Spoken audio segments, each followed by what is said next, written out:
são os padrões de projeto. Então vamos ver por que os padrões de projeto são considerados técnicos de utilização. Então, primeiro, o que é um padrão? Acho que todo mundo deve conhecer, mas vamos definir formalmente de acordo com a disciplina aqui. Então, a minha definição de padrão é um problema e uma solução. Um problema recorrente e a essência da solução. Então, aquele problema que acontece várias vezes com vários desenvolvedores em vários sistemas.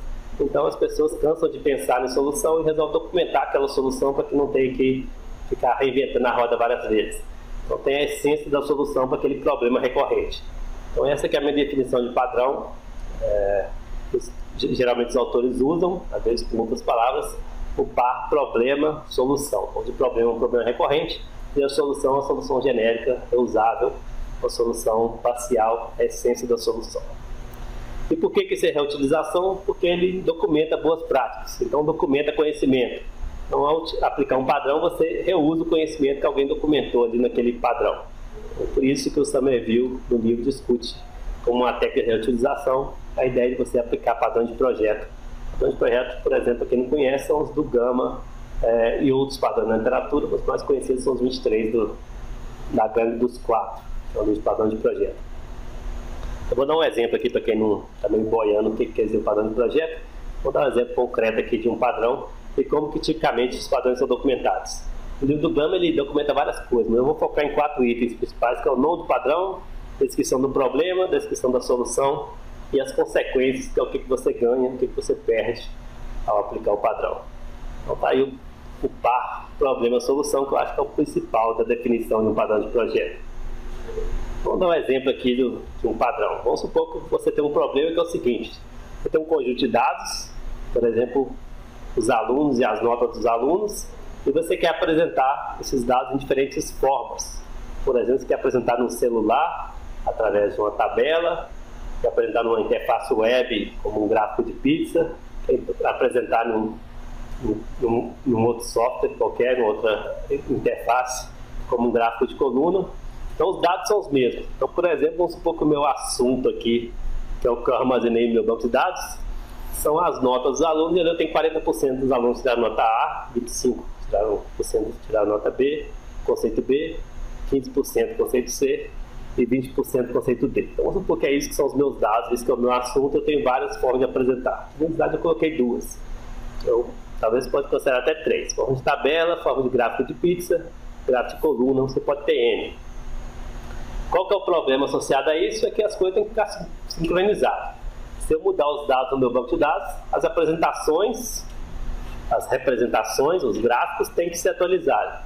Se por um acaso algum usuário interagir com algum dos gráficos, por exemplo, o próprio professor vai lá e muda, o conceito A não é mais 40%, foi a digitação, era 10% só, ele interagiu com o gráfico de pizza, o banco de dados tem que ser atualizado, as outras visões também têm que ser atualizadas. Então esse é o problema, manter o sincronismo entre as várias visões com o mesmo assunto. O assunto é um só, os dados é um só, que está armazenado no banco de dados. Então eu tenho várias representações desses dados, pode ser 2, 3, N representações. Isso é o que é documentado no livro do Gama como o padrão observa. Então, você ter vários observadores com o mesmo assunto e as coisas ficarem sincronizadas. Os assuntos, ou melhor, o assunto está sendo sempre apresentado consistentemente nos observadores, nas visões. Então, usando aquela template de documentação de padrão, o que é o nome do padrão? E o padrão observa. O legal de você ter nome para padrões é porque facilita muito a comunicação. Então, se as pessoas sabem o que é o padrão observa, eu não precisaria contar toda essa história. Eu chegaria aqui e falava para a minha equipe de desenvolvimento: aqui nós vamos aplicar o padrão observa. Só isso é suficiente para as pessoas que conhecem o padrão, já sabem o que eu estou dizendo, o que é o problema, o que é a solução, o que são as consequências. Então, essa é uma coisa legal de ter os nomes, é que é um identificador. Ao você falar o nome do padrão, se a equipe, se as pessoas conhecem, você não precisa falar mais nada, porque já fica claro o que é o problema, o que é a solução, o que está associado a esse nome. Mas considerando que a gente não conhece o que o padrão observa, qual que é o problema? Ou um dos problemas, que no slide coloquei bem resumido, seria separar o objeto, o assunto, das apresentações, então das várias visões, que são chamadas observadores do padrão, e manter a consistência entre observadores e assunto. Solução, eu vou apresentar no próximo slide. disponibilidade para isso.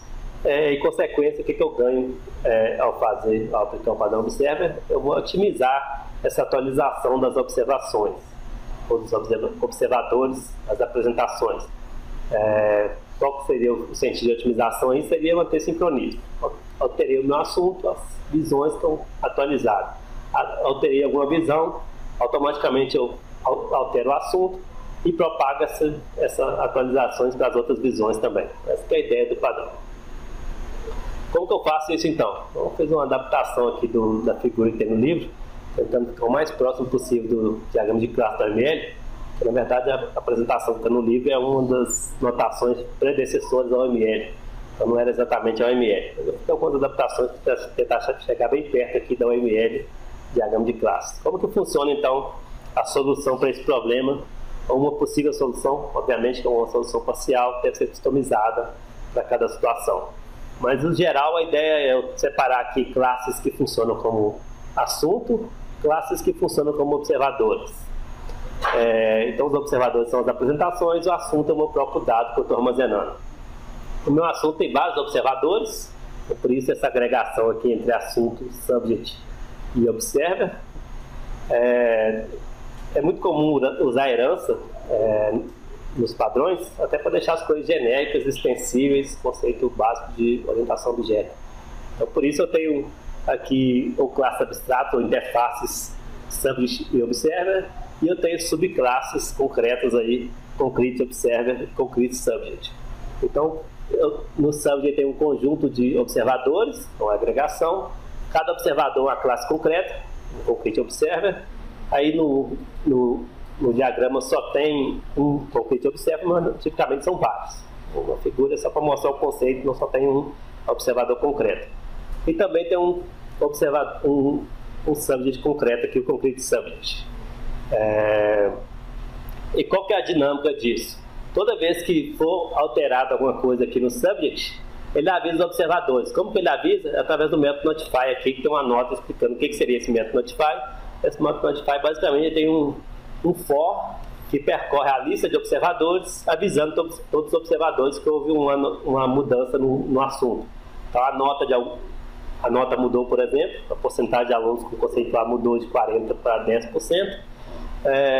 Eu vou percorrer uma lista de observadores, então para todo O em observer, e chamar atualização dizendo para o observador: eu atualizei meus dados. Se você quiser manter o sincronismo, você tem que clicar e pegar os dados atuais. Então, o subject tipicamente ele notifica os observadores de que houve uma mudança. E o observador, por sua vez, ele vai lá e pega o dado atualizado. Então, por isso que o concrete subject aqui tem um método update, que na nota explica que esse método update basicamente é você ir lá no subject e buscar um novo estado atual, qual que é a nova estado corrente do assunto. Então, essa nota aqui quer dizer isso. O concrete observer, ou cada um dos concrete observer, se ele precisar atualizar a visão, pode ser um caso que não precisa, mas tipicamente ele precisaria atualizar a visão, e aí ele vai, essa setinha aqui quer dizer que ele chama o método getState em subject. Então ele tem uma dependência aí, o tracejado, quer dizer, uma dependência com o concrete subject para poder buscar lá o dado atual. Essa que é a dinâmica, em poucas palavras, do padrão observer. Quando se vê assim, a solução pronta, parece uma coisa simples, mas é um dos padrões considerados mais interessantes na literatura de padrões de projeto, justamente porque é um problema muito recorrente no domínio de software, e se você não conhece padrão observer, você acaba tendo que repensar essa solução. No final das contas, tipicamente você chega num design parecido com esse aqui que já está documentado na literatura. Então essa parte aí de bibliotecas, frameworks e padrões de projeto, seção 16.1 e 16.2. 16.2 tipicamente é frameworks, 16.1 dá uma visão geral das várias técnicas.